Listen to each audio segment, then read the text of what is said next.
നമ്മൾ ഈ കേരളത്തിലെ IAS കേഡറിലുള്ള ഉദ്യോഗസ്ഥന്മാരുടെ രാഷ്ട്രീയ പശ്ചാത്തലം അന്വേഷിച്ചിട്ടാണോ പോകുന്നത്?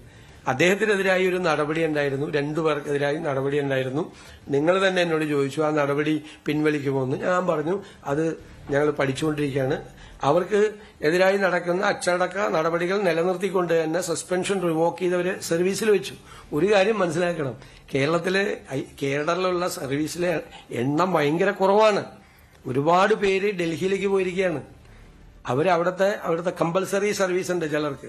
അത് കഴിഞ്ഞിട്ടും അവർ കേരളത്തിലേക്ക് വരാൻ മടിക്കുകയായിരുന്നു വർഷങ്ങളായിട്ട്. ഇവിടെ പലർക്കും നമ്മൾ ചാർജ് കൊടുത്തിട്ട് അഡീഷണൽ ചാർജാണ് വേറെ പല വകുപ്പുകളിലേക്കും കൊടുത്തിരിക്കുന്നത്.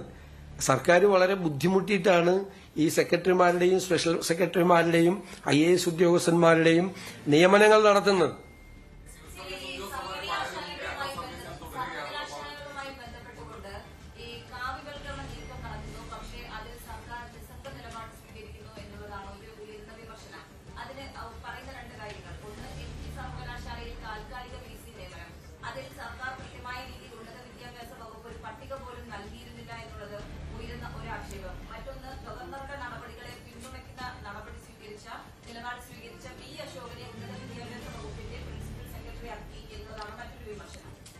ഞാനിത് പറഞ്ഞല്ലോ, ഈ ഗവർണർ ഇതുപോലെ യൂണിവേഴ്സിറ്റികളിൽ ആളുകളെ നിയമിക്കാൻ തുടങ്ങിയത് ഞങ്ങൾ വന്നതിന് ശേഷമാണോ? അല്ലല്ല, ഞാൻ എന്ത് ഇത്ര അസ്വസ്ഥത? ഞാൻ പറഞ്ഞു തീർത്തോട്ടെ. ഞാൻ തുടങ്ങിയുള്ളൂ മറുപടി. അങ്ങ് പറയുന്നതൊക്കെ ഞാൻ കേട്ടോണ്ടിരുന്നു, ഇല്ലേ? മുഴുവൻ കേട്ടോണ്ടിരുന്നു. നാലാമത്തെ ചോദ്യമാണ് ചോദിക്കുന്നതെങ്കിലും ഞാൻ കേട്ടോണ്ടിരുന്നു മുഴുവൻ. ഞാൻ പറയാൻ അനുവദിക്കണ്ടേ? അപ്പോൾ അത് യൂണിവേഴ്സിറ്റികളിൽ നിയമിക്കാൻ തുടങ്ങിയത് എന്ന് നിയമിക്കാൻ തുടങ്ങിയതാ? സിൻഡിക്കേറ്റിൽ എത്ര നിയമനങ്ങൾ നടത്തി? കേരളത്തിലെ എല്ലാ സിൻഡിക്കേറ്റുകളിലും എത്ര വൈസ് ചാൻസലർമാരുടെ പ്രശ്നങ്ങളുണ്ടായി? ഇതൊരു പുതിയ കാര്യമല്ലല്ലോ. ഇത് ഞങ്ങളിപ്പോൾ പുതിയതായി ഉണ്ടാക്കിയിരിക്കുന്ന, ഞങ്ങൾ വരുന്നതിന് മുമ്പ് അതിന്റെ നടപടിക്രമങ്ങളെല്ലാം പോയതാണ്. പാനൽ ആരാ കൊടുക്കേണ്ടിയിരുന്നത്? കഴിഞ്ഞ സർക്കാരാണ് കൊടുക്കേണ്ടിയിരുന്നത്, പാനൽ കൊടുക്കേണ്ടിയിരുന്നത്, അല്ലേ? അവര് നിയമിച്ചു. അപ്പം ഞങ്ങളത് പരിശോധിക്കും. ഇത് പുതിയ കാര്യം ഞങ്ങളുടെ ഗവൺമെന്റ് വന്ന ഉടനെ തന്നെ ഗവർണർ കാവ്യവൽക്കരണമായിട്ട് ഇറങ്ങി എന്നുള്ളതല്ലല്ലോ. LDF ഗവൺമെന്റ് ഇവിടെ അധികാരത്തിൽ ഇരിക്കുന്ന കാലത്ത് എല്ലാ യൂണിവേഴ്സിറ്റികളിലും ഈ വിഷയം ഉണ്ടായല്ലോ. എല്ലാ വിഷയവും അതിന്റെ ഒരു തുടർച്ചയായിട്ടുണ്ടായ സംഭവമല്ലേ? സർക്കാർ അത് പരിശോധിച്ച് ഞങ്ങളെ കൊണ്ട് നിയമപരമായി എടുക്കാൻ പറ്റാവുന്ന എല്ലാ കാര്യങ്ങളും ചെയ്യും.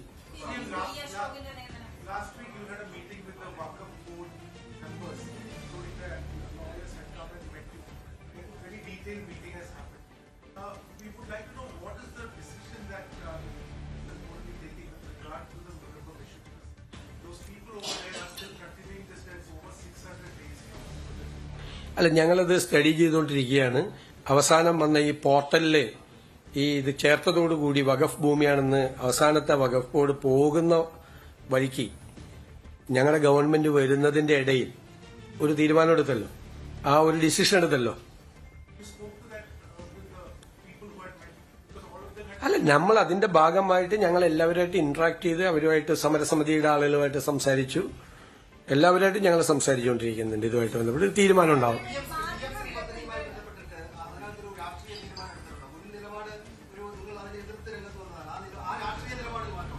അല്ല, ഞാൻ ചോദിക്കട്ടെ, ഇതെല്ലാം വാർത്തകൾ വരികയാണ്. ഓരോരുത്തരും ഇഷ്ടമുള്ള വാർത്തകൾ കൊടുക്കുക. ഞങ്ങൾ ഒരു തീരുമാനം എടുത്തിട്ടില്ല. ഞങ്ങൾ തീരുമാനം എടുക്കും. ഞങ്ങൾ എടുക്കാത്ത തീരുമാനത്തിന് വാർത്ത വരികയാണ്. അതിൽ ലേബർ കോഡിന്റെ വിഷയമുണ്ട്, 2 PMCയിലെ വിഷയമുണ്ട്, 3 PMAYയിലെ വിഷയമുണ്ട്. ഞങ്ങൾ ആ തീരുമാനം എടുക്കും. ഞങ്ങൾ അന്ന് എതിർത്തത് എന്താ? PMC ഒരു കാരണവശാലും അതിൽ പങ്കുചേരില്ല എന്ന് നിരന്തരം പ്രഖ്യാപിച്ച ഒരു ഗവൺമെന്റ് മന്ത്രിസഭാ അംഗങ്ങൾ പോലും അറിയാതെ പോയി എഗ്രിമെന്റ് വെച്ചില്ലേ? എന്നിട്ട് മന്ത്രിസഭാ യോഗത്തിൽ വന്ന് അന്നത്തെ മുഖ്യമന്ത്രിയും വിദ്യാഭ്യാസ മന്ത്രി ഇരിക്കുക. അവർക്ക് രണ്ടുപേർക്കും അറിയാം ഇത് ഒപ്പുവെച്ചത്. ബാക്കി CPI മന്ത്രിമാര് ആവേശത്തോടെ പറയാണ് ഇതിൽ ഒപ്പുവെക്കരുത്. അപ്പൊ ഒപ്പുവെച്ചിട്ട് വന്ന മുഖ്യമന്ത്രിയും വിദ്യാഭ്യാസ മന്ത്രിയും മിണ്ടി കൊടുത്തില്ല മന്ത്രിസഭയിൽ. മറ്റവര് പറഞ്ഞുകൊണ്ടിരിക്കുകയാണ്. സ്വന്തം മന്ത്രിസഭാ അംഗങ്ങളെ പോലും അറിയാതെ മന്ത്രിസഭയുടെ പെർമിഷൻ പോലും എടുക്കാതെയാണ് വെച്ചത്. അത്രയും നാള് PMCയിൽ ഒപ്പുവെക്കില്ല എന്ന് പറഞ്ഞു 1 ഫൈൻ മോർണിംഗ് പോയി ഒപ്പുവെച്ചപ്പോൾ മന്ത്രിസഭയെ പോലും വിശ്വാസം എടുക്കാതെ ഒപ്പുവെച്ചപ്പോഴാണ് ഞങ്ങൾ അതിനെ ചോദ്യം ചെയ്തത്. ഇപ്പൊ അവർ ഒപ്പുവെച്ചൊരു ഗവൺമെന്റ് കണ്ടിന്യൂവേഷൻ ആണ്. അപ്പൊ നമ്മൾ പരിശോധിക്കണം, അതിന്റെ അകത്ത് ലീഗൽ ഒബ്ലിഗേഷൻ ഉണ്ട് ഒരു സ്റ്റേറ്റിന്, അല്ലെ? വ്യക്തികളല്ലല്ലോ പോയി ഒപ്പുവെച്ചത്, സ്റ്റേറ്റ് ഗവൺമെന്റ് ആണ് ഒപ്പുവെച്ചത്.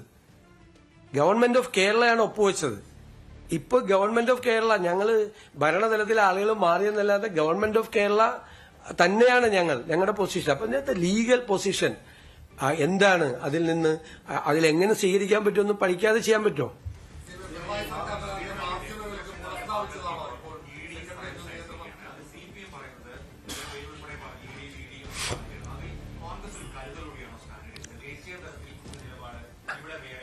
ഞാൻ ചോദിക്കട്ടെ, ഇപ്പൊ ഞങ്ങൾ പറഞ്ഞത് തന്നെ, നിങ്ങൾ എന്നോടന്ന് അഭിപ്രായം ചോദിച്ചപ്പോൾ ഞാൻ അതൊക്കെ പറഞ്ഞല്ലോ. മോഡിയെ കാണാൻ പോയിട്ട് ഞാൻ ഇതൊക്കെ ചെയ്യിപ്പിച്ചതൊക്കെ ഞാൻ പറഞ്ഞല്ലോ, റെയ്ഡൊക്കെ നടത്തിച്ചത്. അത് കഴിഞ്ഞിട്ട് ഞാൻ എന്റെ അഭിപ്രായം ചോദിച്ചപ്പോൾ പറഞ്ഞു, അതൊരു കേസ് രജിസ്റ്റർ ചെയ്ത് നടക്കുന്ന നടപടിക്രമങ്ങളുടെ ഭാഗമാണ്. ഒരു കേസ് രജിസ്റ്റർ ചെയ്തിട്ട് കോടതിയിൽ അവർ പോയി, ഹൈക്കോടതിയിൽ ഇത് അന്വേഷണം നിർത്തിവെക്കണമെന്ന് പറഞ്ഞു. കോടതി ആ പെറ്റീഷൻ റിജക്ട് ചെയ്തു. എന്നിട്ട് അന്വേഷണം തുടരാൻ പറഞ്ഞു. ഡിവിഷൻ ബെഞ്ചിൽ വീണ്ടും പോയി. ഡിവിഷൻ ബെഞ്ചും ആ പെറ്റീഷൻ റിജക്ട് ചെയ്തു. വീണ്ടും അന്വേഷണം നടത്താൻ പറഞ്ഞു. എന്നിട്ട് ഇ ഡി എങ്ങനെ അന്വേഷിക്കണം, ഇ ഡി റെയ്ഡ് നടത്താമോ, ഇ ഡി ചോദ്യം ചെയ്യാമോ, സമൻസ് അയക്കാമോ എന്നൊക്കെ പറയാൻ കേരള ഗവൺമെന്റിന് എന്ത് ജൂറിസ്ഡിക്ഷനുള്ളത്? ഒന്ന്. രണ്ടാമത്തെ കാര്യം, ഇതേ അഭിപ്രായമല്ലേ ഇപ്പോ ഈ സമൻസ് അയച്ചതിനെ കുറിച്ച് CPM പറഞ്ഞേക്കണത്? CPM പറഞ്ഞ എന്താ അഭിപ്രായം? നിയമത്തിന്റെ വഴിക്ക് പോട്ടെ എന്നല്ലേ CPM നേതാക്കൾ ഇപ്പോഴും പറയുന്നത്? ഞാൻ ചോദിക്കുന്നത്, നിയമത്തിന്റെ വഴിക്ക് പോട്ടെ എന്നാണ് ഇപ്പോഴത്തെ CPM നേതാക്കളുടെ പ്രതികരണം. അത് തന്നെയല്ലേ ഞാനന്ന് പറഞ്ഞത്? ഞാൻ ആദ്യം പറഞ്ഞത് ഇവർ രണ്ടാമത് പറയുന്നു എന്നുള്ള വ്യത്യാസം മാത്രമേ ഉള്ളൂ.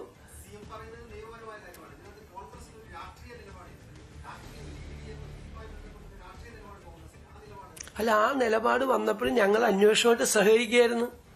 ഇത് രാഷ്ട്രീയമായ കേസാണെങ്കിൽ CPMന് രാഷ്ട്രീയമായി അതിനെ എതിർക്കാനുള്ള അവകാശമുണ്ട്. ഞങ്ങൾ അതിനെ ചോദ്യം ചെയ്യുന്നില്ല.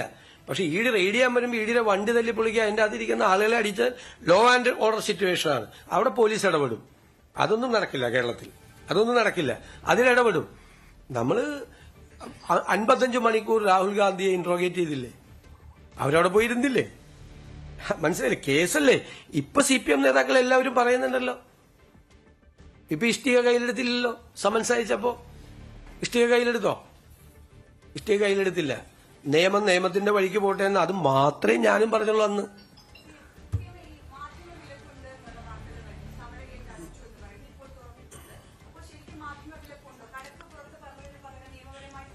ഞാൻ ചോദിക്കട്ടെ, കൂടുതൽ വാർത്തകൾക്ക് News 18 Keralam YouTube channel subscribe ചെയ്യുക.